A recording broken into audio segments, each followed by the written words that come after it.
Oi, Mili, bom dia, paz. Nelísia, paz, bom dia, querida. Eu vou ler um trecho aqui. É...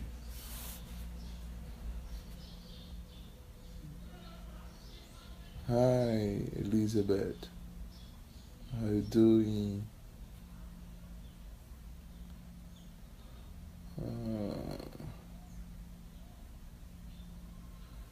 Amém. Eu vou ler um trecho aqui desse livro.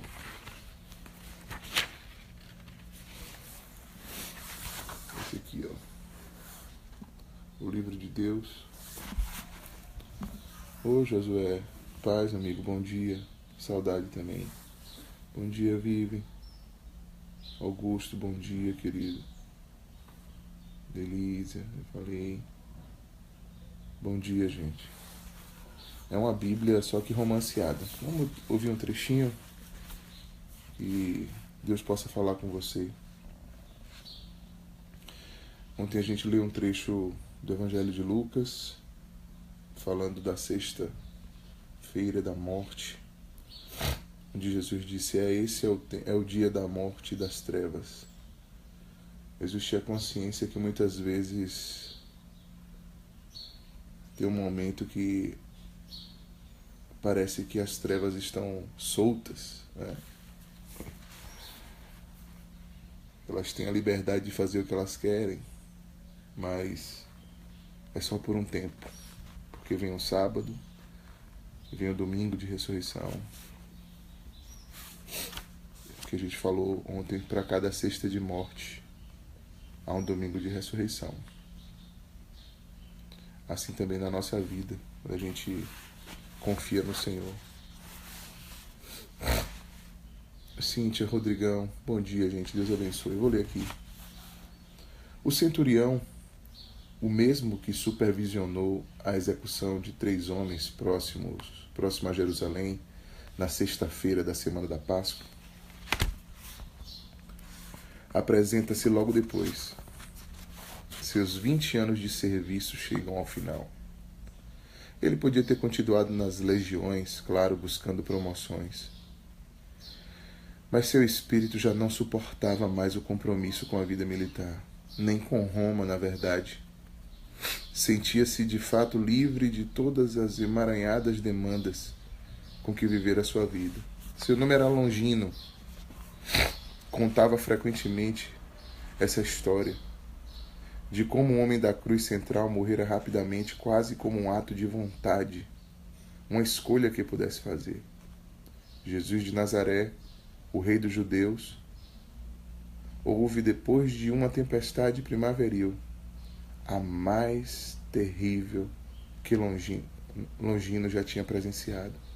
E então, como se o mundo emergisse das trevas, Jesus pediu algo para beber, e ele, Longino, tendo previsto o pedido, já vinha com um pouco de vinho diluído numa esponja. Alçou a esponja até Jesus, que bebeu, e depois lançou ao romano um sorriso de gratidão tão generoso e impressionantemente pessoal. Longino perdeu o fôlego. Ser conhecido dele? Pensou consigo. Mas como é que esse homem pode me conhecer? Mas então o homem disse algo como: está consumado, está terminado. E a sua cabeça pendeu para frente e morreu. Como mesmo tivesse decidido a morrer. Como se o último suspiro não fosse mais difícil que o primeiro tinha sido. Como fizesse daquele momento notável um presente àquele que lhe dera algo de beber, a Longino. Vem aqui, isso aqui é para você. Portanto, Longino disse: sem dúvida este era o Filho de Deus. E embora o tivesse dito espontaneamente, jamais renegou as próprias palavras. Creu nelas. Também não estava só. Algumas mulheres assistiam à morte do homem desde o início e permaneceram ali mesmo sob a chuva e a forte tempestade. E no instante em que morreu, elas souberam que era a morte e se aproximaram. Fitavam o corpo com os olhos mais que afetuosos. Olhavam-no com um anseio tão profundo e indizível que nem conseguiam chorar. Apesar mesmo da dor, do anseio, Longino desejava que algo em sua vida também pudesse significar tudo aquilo para si. Mais tarde, no mesmo dia, viu novamente aquela expressão de anseio insondável, dessa vez nos olhos de um homem de alguma riqueza e autoridade. Cerca de 5 da tarde, aqui ainda está falando sobre a sexta-feira, né? Pilatos convocou Longino e perguntou se Jesus de Nazaré já estava morto. Ele então respondeu já, mas que em menos de meio-dia, todos os outros levam 3 dias para morrer. É incomum. Mas eu mesmo o vi morrer. Está morto.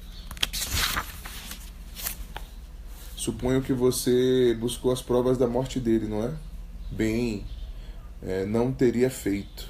Mas os judeus queriam descer todos os 3 da cruz antes do final da tarde por causa do sabá.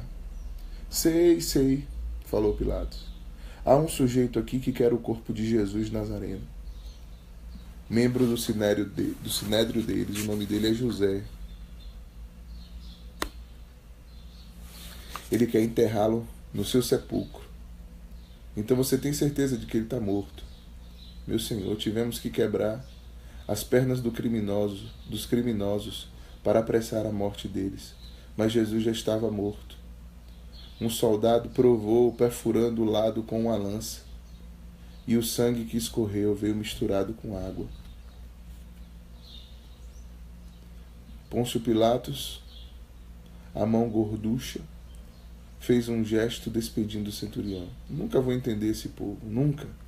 Vá dizer ao tal José que tem minha permissão. Ele está esperando sobre as sombras do portão. Vá. Foi nos olhos de José de Arimateia que Longino viu o anseio pela segunda vez. Portanto, decidiu acompanhar o judeu e voltaram juntos ao lugar chamado Gólgota.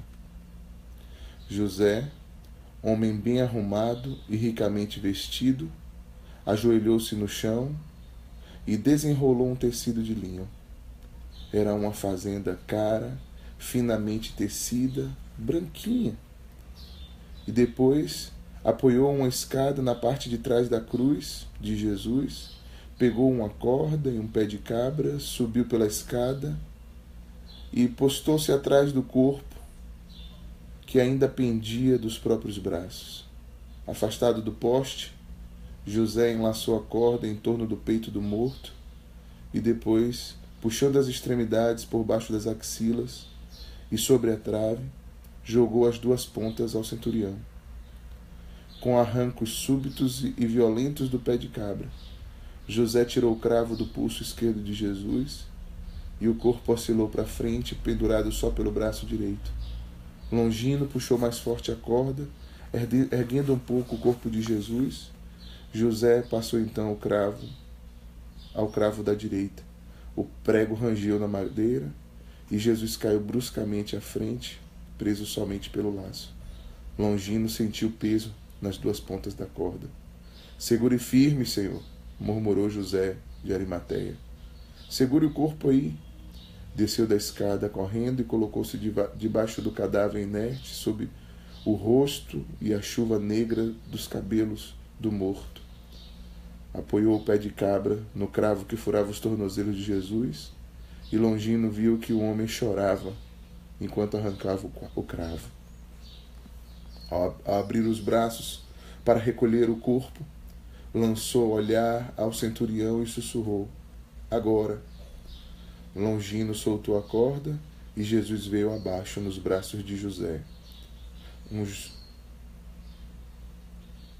Um nos joelhos dobrados e outro nos ombros. A cabeça caiu sobre o braço esquerdo do judeu rico. A boca se abriu bem diante do olhar do membro do sinédrio, e então novamente Longino viu aquele anseio sagrado nos olhos do homem. José de Arimateia segurava todo o tesouro que tinha nesse mundo e no próximo também. Pousou seu senhor sobre o sudário branco, enrolou o linho em torno do corpo, e lá vinham novamente as mulheres. Ajoelharam-se como flores em torno do terno trabalho de José, que envolvia o cadáver com uma mortalha. Cada uma delas fez questão de tocar a testa larga e enxangue do morto, antes que também ela fosse envolvida pelo tecido. Depois, ainda observaram os dois homens carregando o cadáver, José pelos ombros, Longino pelos pés, até o túmulo do homem rico, sepultura talhada na rocha, ao lado de outros jazigos judeus. José ajoelhou-se e entrou na sepultura de costas. Longino, ajoelhando-se também, entrou de frente. Ergueram o corpo até uma baixa saliência escavada na rocha à direita. Saíram e rolaram uma pedra arredondada sobre um sulco que fora talhado bem à entrada do jazigo, até que a pesada rocha cobrisse totalmente a porta. Então terminaram. Jesus de Nazaré estava enterrado. Caía a noite da sexta-feira, chegava o sabá. Mas Longino não o guardava, ele não era judeu. Também já não era o romano que ele fora um dia. Os acontecimentos naquele dia inauguraram para ele um tempo de intensa confusão.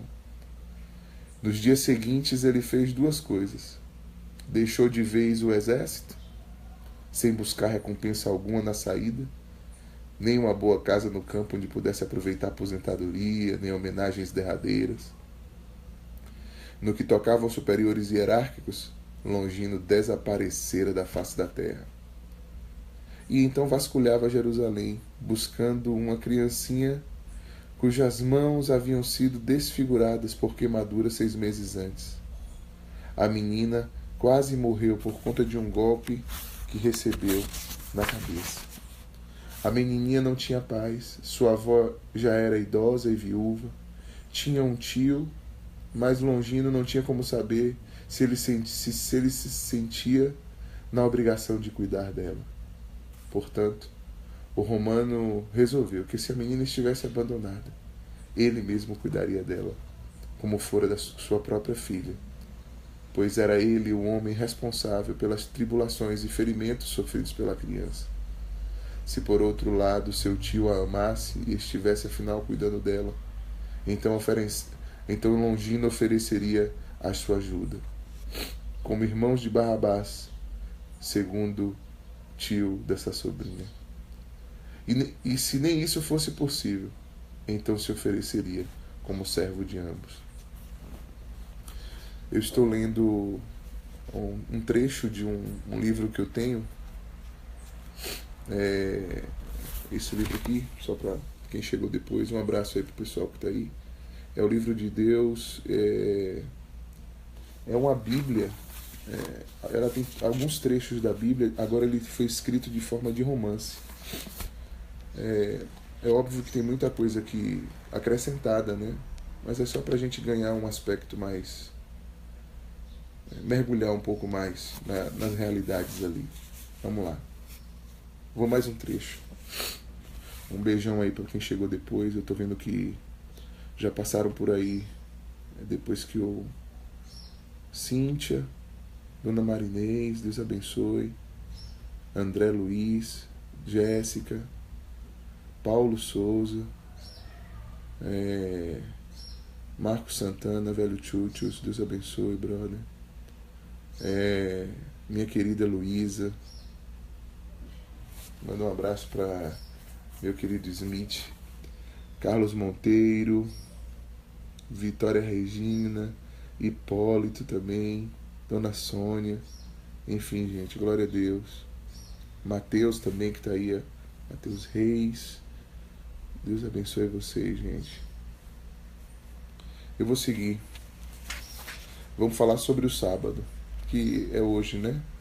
Entre aspas, né? Porque a gente não sabe ao certo. Mas vamos tentar mergulhar como o que estava acontecendo naquele sábado. Entre a sexta da morte e o domingo da ressurreição, sempre é um sábado de espera, de angústia, de dúvida, ou de esperança, ou de fé.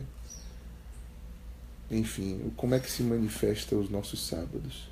Como é que se manifesta o momento em que a gente está entre a perda e a restauração?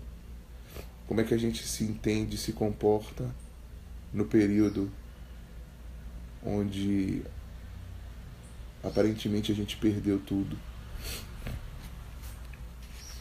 Não houve reunião dos profissionais do luto naquele sábado. Voz nenhuma ergueu-se em lamentação pública. Era sabá, e a lei religiosa proibia 39 formas diferentes de trabalho nesse dia. Podia-se consolar a pessoa enlutada como amigo ou parente, mas não como profissional, que eram as carpideiras que tinham. E depois, não se exigia em dia nenhum dos profissionais do luto que se lamentasse da morte de um criminoso. Jesus de Nazaré fora executado. Sua morte havia sido totalmente legal. Não era uma perda. Era para eles a restauração da ordem e do bem público. Então, ninguém lamenta uma cura. E aqueles que o amavam? Onde estavam? Escondiam-se. Calavam o pesar. Ninguém em Jerusalém ouviu seu pranto, nem as autoridades, nem o grande rebanho errante dos peregrinos que vieram para a Páscoa. Alguém calculou que o número de ovelhas sacrificadas naquela semana chegou a 255.600. Era um mar vermelho de sangue tão vasto que a morte de um galileu mal causou respingo. E quando várias centenas de milhares de cordeiros balem diante da carnificina, quem pode ouvir as vozes chorosas de dois seres humanos? Pois bem, aqueles que amavam Jesus também não queriam ser ouvidos. Eles estavam apavorados. Simão Pedro, João, Mateus, Tiago, André, Tomé, Filipe, todos os 12, exceto Judas, voltaram por um e espontaneamente à casa do Essênio e ao salão superior, onde fizeram a última refeição com o mestre. E ali amontoaram-se durante todo o dia de sábado, por trás das portas trancadas. As mulheres foram a Betânia. Tantas Marias, todas com botões murchos, deixavam-se ficar ali naquela casa, sentadas com Marta e com Lázaro. Maria, irmã deles, ergueu-se para servi-los. Trouxe toalhas umedecidas com água fria. Marta embalava-se, redonda como barrica, e ouvia os cânticos. Maria, mãe do Senhor, ficava quieta por algum tempo, a cabeça baixa, mas então a tormenta do pesar a atingia como um golpe na testa. Caía para trás, apertando as têmporas com as duas mãos e entregando-se aos lamentos. Seu cabelo fora outrora negro como o de seu filho.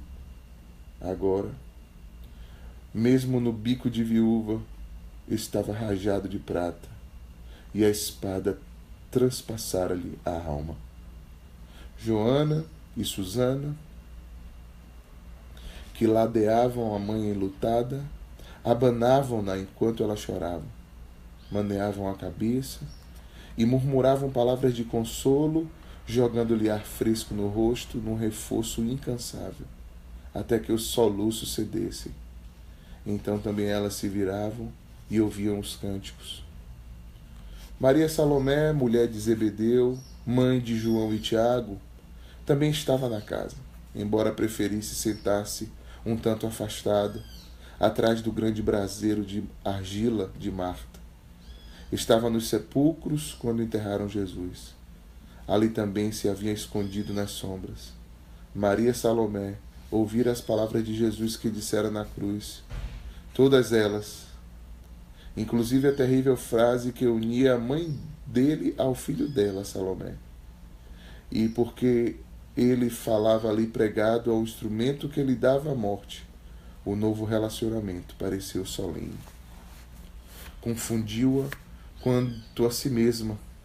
Ora, então perdera ela também um filho? Assim, retirava-se às sombras por enquanto. Maria Madalena, os lábios enxangues em torno dos olhos, a pele tão azul e machucada, os dedos se contraindo como pernas de uma aranha, os ossos finos tremendo. Essa Maria não chorava, cantava em vez. Tinha a voz pequena, infantil mesmo, como uma bolinha d'água, mas trazia afinação perfeita e a melodia era muito agradável. Por isso as mulheres ouviam, porque a melodia era suave e a canção alegre. Não havia pesar no cântico. Cantiga para amar e dançar. Que nos agarremos às raposas, cantava, as raposinhas que devastam os vinhedos. Depois docemente, nossas vinhas florescem. Venha! E cantava novamente. Meu amado fala e me diz, levante, meu amor, vamos, minha linda, pois o inverno passou e a chuva é finda. As florzinhas são vozes, as florinhas são vozes, canção de todos os temas, e as rolinhas sorriem em nossa terra. Maria Madalena parou no meio da cantiga, refletiu por um momento, depois disse: seus cachos eram ondulados, negros como o corvo. Seus olhos eram pombas às margens dos rios, banhadas em leite, belas. As mulheres ouviam, e todas elas manearam a cabeça, concordando. Seus olhos eram como pombas. Eles sabiam, elas sabiam o que é que Maria queria dizer. Cada um procurou se ocupar de alguma forma, né, naquele sábado. Aquele sábado onde a confiança naquilo que Jesus havia prometido foi desafiada dentro do coração de cada um. Porque a verdade é que quando a gente recebe a promessa, a gente não imagina que tem que passar por toda a situação que é completamente avessa ou oposta àquilo que foi prometido. As pessoas não compreendiam isso. Pedro não compreendia isso. Quando Jesus falava que ia precisar morrer, o próprio Pedro disse: não, Senhor, não te suceda tal coisa. E Jesus disse: Pedro, você está deixando de ser influenciado. Sua boca aí, Pedro, foi usada pelo inimigo, porque você não está cogitando as coisas daqui do céu, mas das coisas que são daqui da terra. Bom dia, Elaine, que o Senhor te abençoe, meu irmão. Bom dia, Marcelo. Enfim, gente, Iracema, bom dia. Bango, bom dia, Enéas.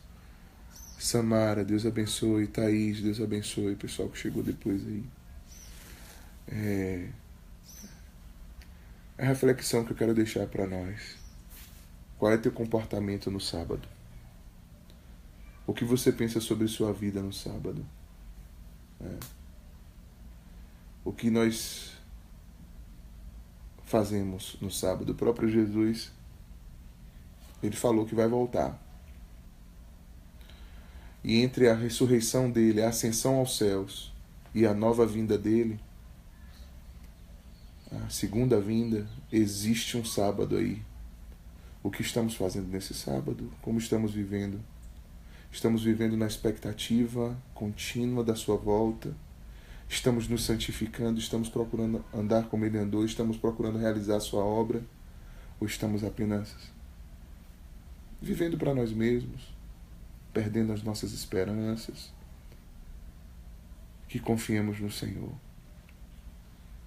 que possamos, ainda que atingidos pelas realidades, né, duramente na nossa vida, a gente possa permanecer confiado no Senhor. Sei lá, pensei em talvez cantar uma música, já que o trecho do romance que a gente leu fala sobre isso. Mas é isso, gente. E vocês aí, como é que estão hoje? Como é que tá sendo aí? Fala pra mim.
Sereno e tranquilo,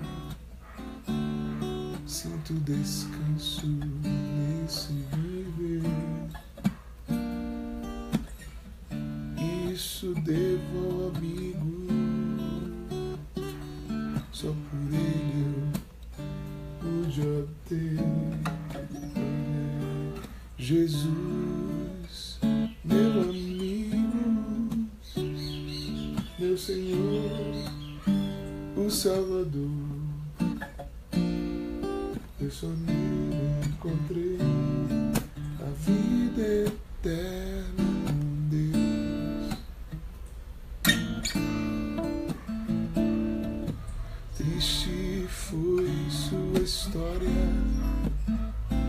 morreu na cruz sem pecado algum, só porque me amou, morreu por mim, não hesitou. Ele é Jesus, meu amigo, meu Senhor, o Salvador. Só por ele encontrei a vida eterna com Deus. Com Deus,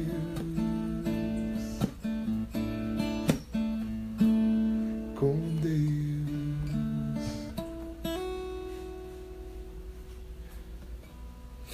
Amém. Pai, em nome de Jesus, nós queremos nos achegar a Ti, Te exaltando, Senhor, falando contigo, Cristo ressurreto, Senhor de toda a glória. Mas procurando vivenciar, Pai, o drama, a história, cada dia que muitas vezes, ó Deus, de alguma forma similar, parecida, se repete na nossa vida. As sextas de morte, os sábados de espera e os domingos de ressurreição. Pai, eu quero Te pedir pela minha vida, pela vida desses que param para ouvir aqui, pela minha casa. Pedir ao Senhor, Deus, que nos ajude a não perdermos a fé, mesmo diante das lutas e dificuldades.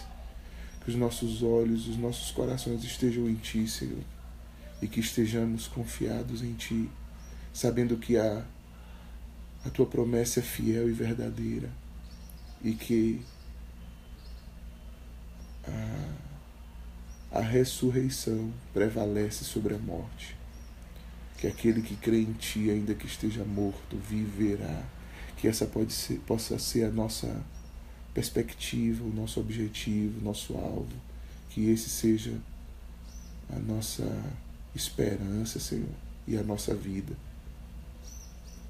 Enquanto, Pai, os dias passam, vemos quantas coisas nos atraem a nossa atenção, quantas coisas, Senhor, nos iludem, fazem a gente se afastar, Pai, dessa vida de esperança e expectativa da Tua vinda.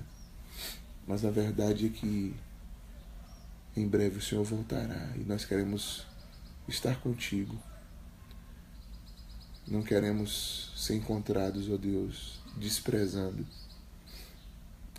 o Senhor, nem o Teu chamado na nossa vida, nem a obra que o Senhor nos confiou, aquilo que o Senhor tem dado a cada um. Pai, que cada um saiba na sua medida, Pai, viver o Teu chamado.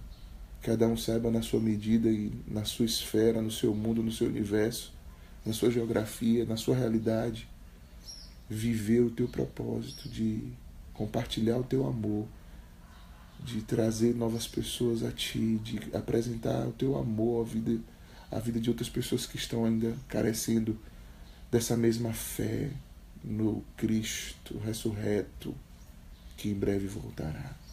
Que o Senhor possa, Deus, guardar a nossa vida, dar-nos um dia na Tua presença. Um dia cheio da Tua presença. Em nome de Jesus. Amém. Amém, gente. Um beijão, Deus abençoe. Muito bom estar aqui com vocês de novo. Thaís, Sônia ficaram aí até agora. O Jorge, meu querido. Deus te abençoe, meu irmão. Guarde a sua vida, a sua casa. E todos, enfim, que ficaram conosco aí, tá? Um beijão. Deus abençoe.